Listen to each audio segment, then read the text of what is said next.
بسم الله الرحمن الرحيم maanta waxaan halkan aan ku soo gabagabeynaa hawshii oo xil wareejinta guriga iyo waliba wixii maartay oo xagga familka isticmaal lahayn Ibrahim oo maanta rabna inaan ku wareejino insha Allah barnaamijkeena ahaa housing project oo gift of the gifts ay qabaneysay oo ah waliba aan u fulinay Ibrahim oo ah qof maartay u baahnaa daryeel iyo waliba maxaa la yiraahdaa in wax loo qabto markii ay soo gaartay arintiisi oo ah inaan u baahan yahay in wax loo qabto oo meel fogna uu degan yahay oo qof naafana uu yahay marka jawaabta oo gift of the gifts ay ka bixisay ay naqatay in waxa waa meeshii fogeed oo dhibka bandeedna laga soo dhaweeyo oo guriga asiga uu leeyahayna loo dhiso maanta waxa aad u jeedaan gurigiisii asoo familkiisii dhex jooga oo maanta gurigiisa u gogolan tahay oo mataqaanaa maanta guriga cusub uu degan yahay ru'aantiina shaqadaas loo qabtayna oo ah si oo facal khayr ah inta gacanta ka geystana ilaahay ajir oo ka siiyo insha Allah maanta waxaan ku wareejinaynaa ugu horeen xogaagan raashinka oo loogu talagalay oo monthly parcelkiisa kamid ah mudooyinkanna uu isticmaali doono insha Allah ugu talagalnay marka waxaan rabnaa inuu naga gudoomo sidoo kale waxaan rabaa in uu kelmad yar oo ka soo jeediyo maamulka gift of the gifts Soomaaliya marka Cabsilaan arintaasna marka dambe ka hadli doona marka waxaan rajaynayaa in marka hore uu naga gudoomo kadibna Cabsilaan oo maamulka gift of the gifts oo arintan uu ka hadlo insha Allah sidoo kale maamulka marka hore na soo gudbisay xaaladan yaayadana nagu soo biirtay oo ka hadli doonta wixii maartay aan anaga aan u qabanay Ibrahim marka Ibrahim marka hore naga gudoon waxa way nuunaha iyo wixii loogu talagalay kan insha Allah raashinkan waxa way ina mudada oo isticmaalaysan ugu talagalay markii dhamaatana waa iska warhayn doonaa waana idin garbsiin doonaa insha Allah marka saasaan iska warqabeena waxaan markaan ku soo wareejinaynaa Cabsilaan oo maamulka oo arimahan si u socdeen xaaladeedana ka hadli doona kadib ku wareejin doona ehelka Ibrahim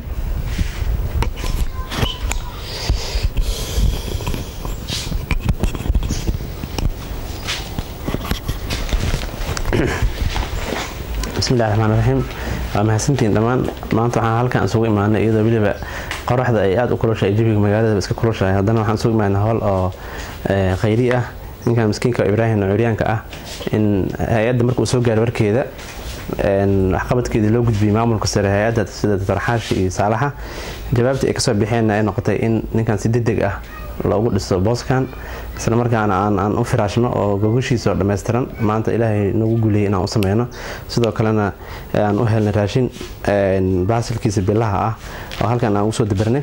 waxaan aad iyo aad ugu faraxsanahay hawshaas tabarcaada ah oo aan maanta Ilaahay nagu guuleeyay aad ogtiin xaaladda magaalada ay dhibka lagu jiro ummadda ay dhibaataysan tahay waxa Ilaahay mahadiis inuu Ilaahay nagu guuleeyay waxaan mahadcelintaas gaar ah u leh maamulka sare hay'adda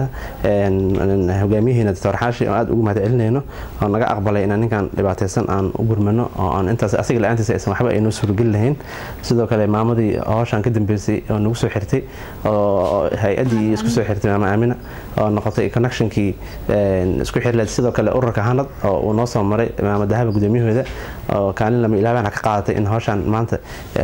guul ay ku soo dhamaato oo runtii la'aanteed aan maanta ninkan warkiisa aan helayn sidoo kale ayadana oo mahadcelinaynaa dhammaan teamkii gift of the gifts oo aan u kala harin shaqaale ilaa iyo madax oo ka soo qayb qaatay in maanta la fuliyo projectigan uu guuleysto oo maanta miraheeda lahaayo Ibrahim iyo familkiisii wiilkiisii xaaskiisii kulli maanta guri ay leeyihiin nagogashooda ay faraxsan tahay wixii cun lahayn ay haystaan wallahi waa arin aad iyo aad u weyn waxaan rajaynaynaa Ibrahim inuu naga gudoomo qalabkan iyo firaashkan iyo gurigan dhameystiran furiyaashiisa oo kumbalad ah inuu nagala wareego oo iyada goobjoog ay noo tahay maamadii oo maama Aamina ka socotay ururka hanad inkastoo aan jeclayn maama Dahaba oo gudoomiyaha ururka ah inay nala joogto laakiin maanta ka cudur daarnayno marka aad iyo aad u mahadsantiin Ibrahim soo dhawo naga gudoon mahadsantiin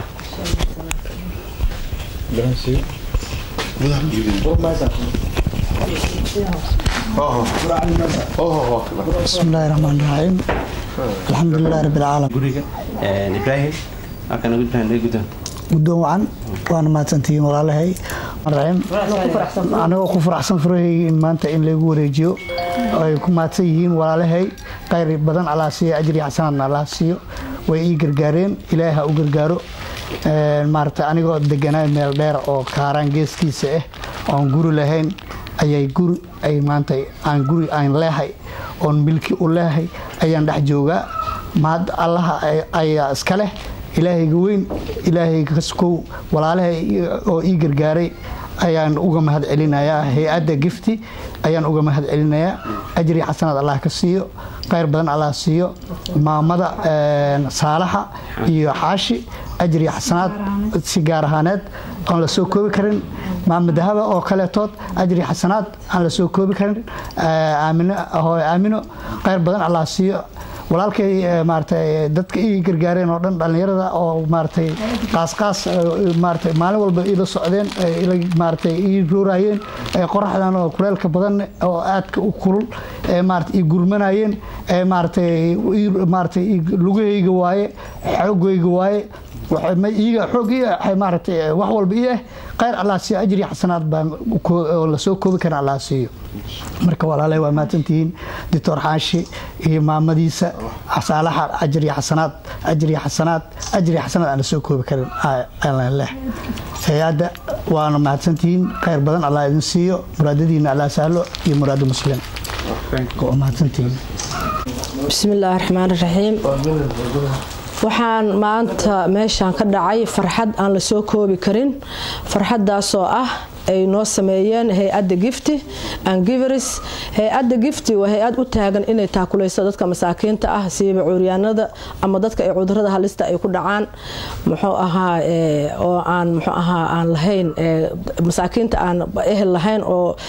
muxuu ahaa dhibaatadu ay la soo diristay hay'adan nasiib wanaag waxaan helay anoo la taala dhacaya dadkan masaakiinta ah oo iska xanuunsan wiilkan cuuryaanka ah oo dhibaataysan markaan la kulmay hay'adda hanad ayaa waxay noo gudbisay hay'adda gifti and givers hay'adda hanad waa hay'ad iyaduna taakuleysa haweenka xagga waxbarashada xagga dhaqaalaha horumarkooda ka shaqeysa hay'adaas ayaa waxay cabashadii u gudbisay hay'addan gifti and givers isla markaa way ka jawaabtay ayadoo qaaday tilaabo aad iyo aad u muhiim ah oo wiilkaas miskiinka oo deganaa meel magaalada koornaheeda ah waqtiga wadanka Soomaaliya wacyiga iska jirana cabsida waa dareemi kartiin aan u maleynaya muxuu ahaa ayagoo dhabarka u dhigtay wax kasta oo ku dhaca ayay wiilka inoo soo direen oo ahaay Saciid yar iyo maamada noo yimaadeen way arkeen isla markii waxaa noogu xigtay jawaabtan degdega isla markii waxay u sameeyeen horta markii ugu horeysa talaabadii koowaad raashin ayay meel u saareen bishii ah raashinkaas oo nafaqo dhan ay ka koobanta buskud digir caano boore bariis iyo wasuugaadka xataa wixii lagu cunaayay ayay u bilowday markii hore mar labaadka talaabada ku xigtay waxay ahayd kormeerkooda ay badshaan waxay ahayd inay arkeen dayaca iyo rafaadka uu ku jiro wiilkaas miskiinka iyo xaaskiisa iyo cunugiisa isla markii waxay sameeyeen waxay u dhiseen gurigan quruxda badan aad u jeedin oo macal waxoodi furhoodi maanta farta ka saareen iyagoo habeen iyo maalin taagnaa dhaxantaas iyo kulaylahaas iyo waqtiga oo cabsida magaalada ay tahay wacyiga Soomaaliya kale baad dareemi kartiin ayagoo dhinaca u dhigaayo dhibaato kasto ku soo dhacdo u bareeray ayay maanta maxsuulkii faa'iidada ugu dambeysay oo maanta intay qabteen guusheeda waa dareemi kartiin aan u maleynaya inay maanta taagan tahay faa'iidada ugu dambeysay maxsuulkooda iyagana waxaan leenahay hay'adda saalaxo wadaadkeeda muxuu ahaa ii sheeg hay'adoo dhan waxaan leeyahay maama jirto waay iyadana khayr badan ayay ilaahay dhaxalkeeda way helaysaa qofka saa ugu taagan dadka masaakiinka ama u kaalmeeya maantana waxay taagan tahay guul la taaban karo gurigan waa u jeedin quruxdiisa daahiyadiisa wixiisi adduunkiisa oo dhan waa u dhimay raashinkii waa u jeedin furii maanta waa lagu wareejiyay intii aan ordayn anagu dad islaamnimo ilaahay dartiis ayay u socdaan dadka annagana sidoo kaleeto Allah wax ka sugaynaa faa'iido ka sugaynaa ayagana sharka iyo dhibaatada Allah ka xijaabo himilada ay raadinayaan in ilaahay ha siiyo wassalaamu calaykum waraxmatullaahi wabarakaatuh maanta waxaan ku faraxsanahay aad iyo aad ugu faraxsanahay anigoo gurigeyga lagu wareejiyey ay ii dhistay hay'adda gifti mahad celinayo maamada saalaxa iyo maartay Dr. Xaashi anigoo u mahad celinayo maartay iyo walaalahayga kaleeto oo ii gargaareen iyagana oo maartay dhalinyarada iyo maartay hay'adda gifti u shaqeeyaan oo iyagana garab qabteen oo meel dheer aan deganaa iga soo raadeen ee maanta magaalada Muqdisho gudaheeda iska keeneen ee maanta ay dhiseen qeyr ay xasanaad ajriga xasanaad aan soo koobi karin Allah siiyo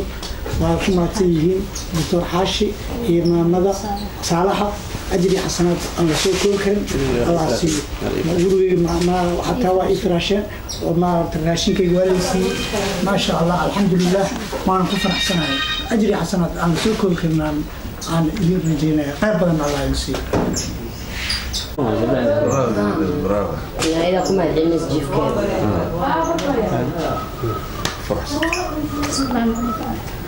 waxaan ka salaamayaa hay'adda gifti oo nagu saaciday inay maanta bulshada noo faraxsigeeyeen oo badan aan ku faraxsanahay maanta ilaahay ajri xasanaadna Saalaha iyo Dr. Xaashi masha Allah kabtiyo abaalkeeno galeen ilaahay gudi kara anaka ma gudi karno marka hay'adda gifti waxaan ugu mahad celinaynaa gurigan firaashka oo quruxda badan ee nagu saacideen alxamdulillah ilaahay maadiisa ay kana ajri iyo xasanaadna Saalaha iyo Dr. Xaashi Allah ka siiyo.